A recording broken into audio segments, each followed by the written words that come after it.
नमस्कार फ्रेंड्स, आपका अध्ययनम पर स्वागत है। आज के इस विश्लेषण में हम मई 2026 के पहले हफ्ते के करंट अफेयर्स का एक डीप डाइव लेंगे। बिना वक्त ज़ाया किए सीधे शुरू करते हैं। आज का हमारा एजेंडा 4 मुख्य एरियाज को कवर करेगा। पहला है नेशनल पॉलिटी और सोशल इश्यूज, उसके बाद हम इकोनॉमी और की अपॉइंटमेंट्स पर आएंगे। तीसरा होगा डिफेंस और स्पेस टेक्नोलॉजी और आखिर में हम इंटरनेशनल अफेयर्स और इंडिसेस को कवर करेंगे। आइए आगे बढ़ते हैं। तो शुरुआत करते हैं अपने पहले सेक्शन से, national polity and social issues. हमारे जुडिशियल सिस्टम की कैपेसिटी को लेकर एक बड़ा अपडेट आया है। यूनियन कैबिनेट ने अब ऑफिशियली सुप्रीम कोर्ट में जजेस की संख्या बढ़ाकर 37 करने की मंजूरी दे दी है।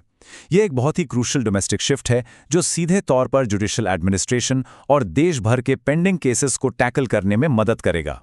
अब जरा एक डीपली रूटेड सोशल चैलेंज को समझते हैं, जिसे सता प्रथा कहा जाता है। असल में ये एक ऐसी सोशल लॉजिकल कस्टम है जहां दो परिवारों के बीच महिलाओं का रेसिप्रोकल एक्सचेंज होता है। मतलब एक शादी का चलना सीधे तौर पर दूसरी शादी के सर्वाइवल पर निर्भर करता है। इसे समझना इसलिए जरूरी है क्योंकि ये कस्टम इंटरकास्ट यूनियंस के खिलाफ होने वाले सामाजिक विरोध को एक बड़ा आधार देता है। खैर, एक तरफ हमारा आर्टिकल 21 सभी को right to life and liberty की गारंटी देता है, लेकिन ग्राउंड रियलिटी थोड़ी अलग है। देश में आज भी इंटरकास्ट मैरिज का प्रेवलेंस सिर्फ 5 से 6% के आसपास है। इसके अलावा स्पेशल मैरिज एक्ट 1954 के तहत जो 30 दिन का पब्लिक नोटिस पीरियड जरूरी है, वो अक्सर एक टिप ऑफ का काम करता है, जिससे कपल्स के खिलाफ ऑनर क्राइम्स और सोशल बॉयकॉट्स जैसे पर्सिस्टेंट खतरे बने रहते हैं। आगे बढ़ते हैं सेक्शन 2 की तरफ, इकोनॉमी और की अपॉइंटमेंट्स। देखते हैं इस हफ्ते के आर्थिक बदलाव और एडमिनिस्ट्रेटिव शिफ्ट्स। इंडियन इकोनॉमी में एक सच में बड़ा मैसिव शिफ्ट सामने आया है। पहले इंडियन इंश्योरेंस सेक्टर में फॉरेन डायरेक्ट इन्वेस्टमेंट यानी एफडीआई की एक लिमिट तय होती थी, राइट? लेकिन अब गवर्नमेंट ऑफ इंडिया ने प्राइवेट इंश्योरेंस कंपनीज में 100% एफडीआई को कंप्लीटली अलाउ कर दिया है, और वो भी बिना किसी प्रायर अप्रूवल के। ये एक गेम चेंजर पॉलिसी शिफ्ट है जिसका सीधा मकसद ग्लोबल इन्वेस्टमेंट को तेजी से अट्रैक्ट करना है।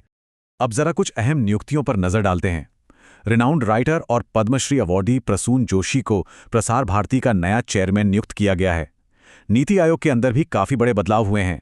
अशोक लहिरी अब इस प्रीमियर पॉलिसी थिंक टैंक के वाइस चेयरमैन हैं। वहीं मिशन कर्मयोगी प्रोजेक्ट को पावर करने वाले आर बाला सुब्रमण्यम और डॉक्टर जोरम आनिया दोनों को फुल टाइम मेंबर बनाया गया है। बाय द वे, डॉक्टर आनिया का अपॉइंटमेंट एक ऐतिहासिक कदम है क्योंकि वो अरुणाचल प्रदेश की नीशी कम्युनिटी से आने वाली पहली ऐसी महिला हैं जिन्होंने पीएचडी हासिल की है। चलिए अब फोकस शिफ्ट करते हैं सेक्शन 3 पर, डिफेंस और स्पेस टेक्नोलॉजी। आज के आधुनिक युग में मॉडर्न कॉन्फ्लिक्ट सिर्फ जमीन तक सीमित नहीं है, वो स्पेस तक पहुंच चुका है। पहले जो ट्रेडिशनल सैटेलाइट्स होते थे, उनका एक क्लियर सिंगल पर्पस होता था, या तो सिविलियन या मिलिट्री। लेकिन आजकल जो डुअल यूज सैटेलाइट्स बन रहे हैं, वो एक ही वक्त पर सिविलियन और मिलिट्री दोनों जरूरतों को पूरा करते हैं।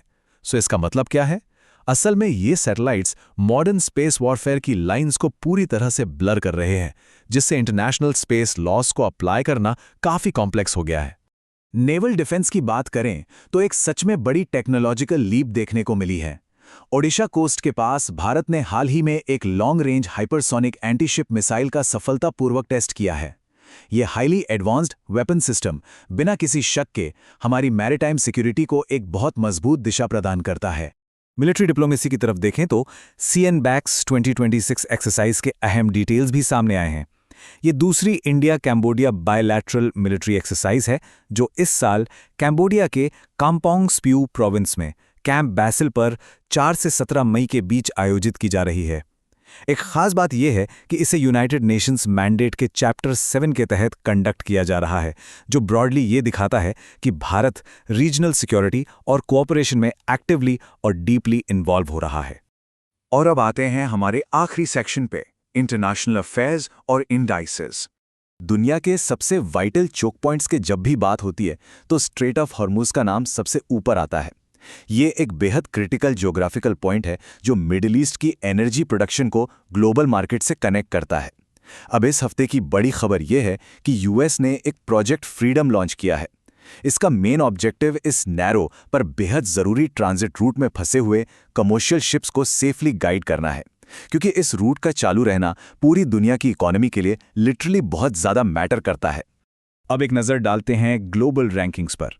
रिपोर्टर्स विदाउट बॉर्डर्स यानी RSF के वर्ल्ड प्रेस फ्रीडम इंडेक्स में पिछले 3 सालों का ट्रेंड काफ़ी इंटरेस्टिंग रहा है। 2024 में देश 159th पोजीशन पर था, फिर 2025 में रैंक थोड़ी इंप्रूव होकर 151 हुई और अब हाल ही में आई 2026 की लिस्ट में, जिसमें टोटल 180 देश शामिल हैं, भारत वापस 157th प्लेस पर शिफ्ट हो गया है।